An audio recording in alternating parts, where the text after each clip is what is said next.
राधे राधे मित्रों, जय श्री कृष्णा। मैं पंडित राहुल दीक्षित अपने यूट्यूब चैनल अपनी भागवत कथा में आप सभी का स्वागत करता हूँ। उम्मीद करता हूँ सभी स्वस्थ होंगे, मस्त होंगे। ईश्वर कृपा और प्रेरणा से हमने और आपने मिलकर जिस परम कल्याणकारी, हितकारी, मंगलमय यात्रा का प्रारंभ किया है, आज उसी यात्रा में आगे चलकर आगे कथा का श्रवण करेंगे। आज हम उद्धव जी से विदा होकर विदुर जी का मैत्रेय ऋषि के पास जाना, इस कथा का श्रवण करेंगे। सर्वप्रथम हम भगवान की स्तुति करेंगे, तत्पश्चात कथा का श्रवण करेंगे। चलिए चलते हैं भगवान की स्तुति की ओर। वक्रतुंड महाकाय सूर्यकोटि समप्रभा निर्विघ्नं कुरु मे देवो सर्वकार्येषु सर्वदा।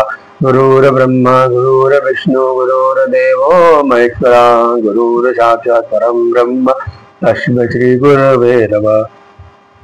ओम नमो भगवते वासुदेवाय नमः।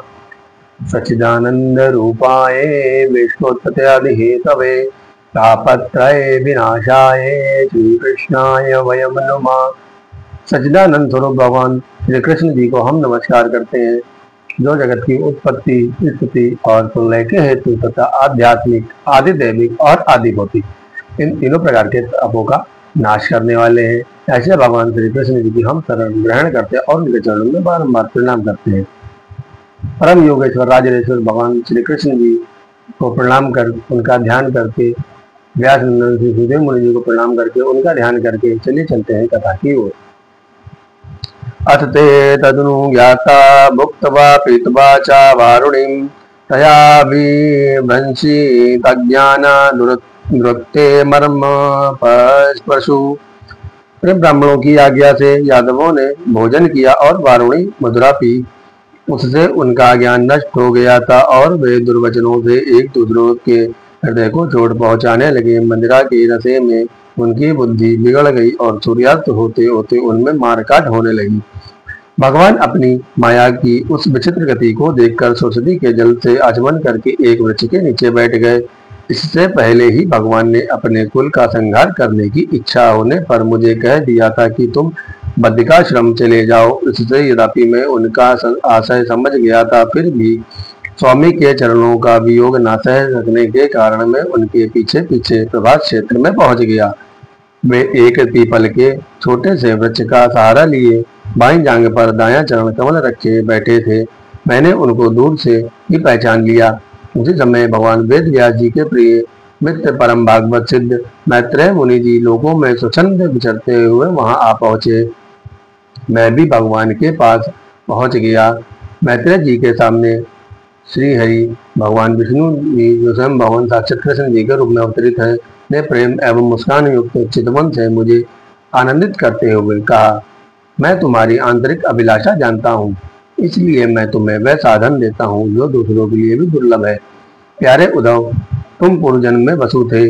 विश्व की रचना करने वाले प्रजापतियों और वसुओं के यज्ञ में मुझे पाने की इच्छा से तुमने मेरी आराधना की थी। संसार में तुम्हारा ये अंतिम जन्म है, क्योंकि इस जन्म में तुमने मेरा अनुग्रह प्राप्त कर लिया है। ब्राह्मणों की क्रोधाग्नि से मेरे कुल का विनाश हो चुका है। अब मैं भी मृत्यु लोक छोड़कर अपने धाम में जाना चाहता हूँ। इस समय यहाँ एकांत में तुमने अपनी अन्य भक्ति से ही मेरा दर्शन पाया है।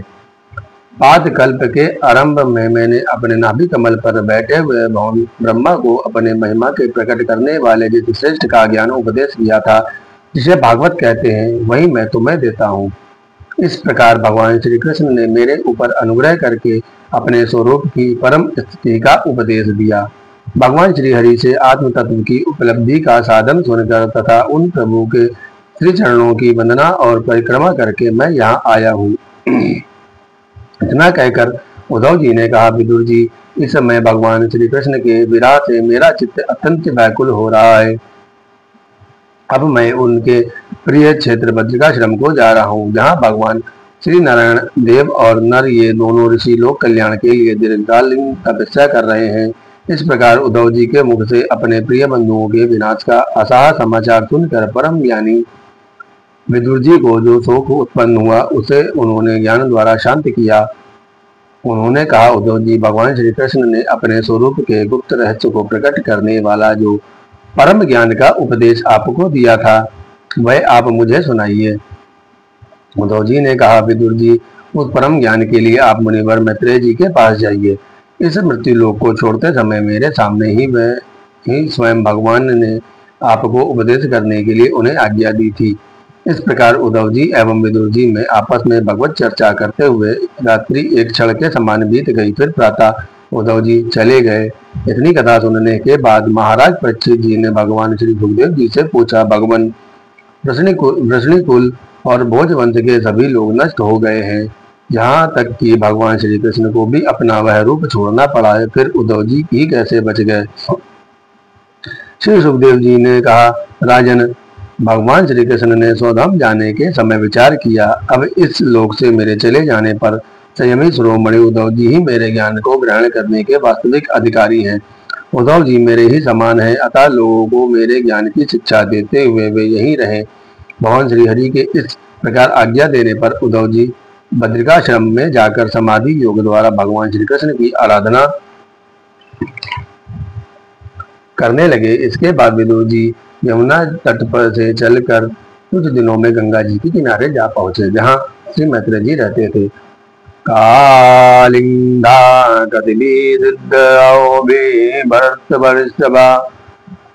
प्रापतत् स्वाधारितं यत्र मित्रासुतो मुनि। बंधुओं, आज की कथा को हम यहीं पर विश्राम देते हैं और कल पुनः आगे कथा का श्रवण करेंगे। हम सभी ने आज जाना किस प्रकार यादव कुल का अंत हुआ और भगवान ने किस प्रकार भगवान का परम धाम गमन हुआ, किस प्रकार वे अपने धाम को पधारे। हम लोग सभी को भागवत कथा अवश्य इसका पाठ करना चाहिए, जो स्वयं उन्होंने चलते समय अपने परम धाम जाने से पहले अंत समय में उद्धव जी को और श्री सत्य मुनि जी को प्रदान की। हम सभी को श्रीमद् भागवत कथा का पाठ अवश्य करना चाहिए, जिससे हमें भगवान जी के प्रति हमारा प्रेम उत्पन्न हो, उनके श्री चरणों में हमारी भक्ति उत्पन्न हो और हमारा मन मैल से दूर होकर धर्म और सत्य के प्रभाव में स्थापित हो। और हम सभी को गौ की सेवा अवश्य करनी चाहिए। आज गौएं सड़क पर बेसहारा में किसी बिना असहाय के घूम रही हैं और उनकी रक्षा करने वाला कोई नहीं है। वह हर एक इंसान में उस कान्हा को ढूंढ रही हैं, जिस कान्हा ने अवतार लेकर द्वापर युग में गौओं की रक्षा की थी और त्रेता युग में श्री राम बनकर गौओं की रक्षा की थी। आज वह कलयुग में उसी कान्हा को ढूंढ रही हैं, मगर किसी भी इंसान में उन्हें वो कान्हा दिखाई नहीं देता। हम सभी को गौ की रक्षा अवश्य करनी चाहिए। वह साक्षात भगवान श्री कृष्ण की स्वरूप है, उन्हीं की अंतरा शक्ति है। उनमें 33 कोटि देवी देवताओं का वास है और वह असहाय आज घूम रही है। उन्हें आज कोई पानी पिलाने वाला भी नहीं है, कोई एक रोटी खिलाने वाला भी नहीं है।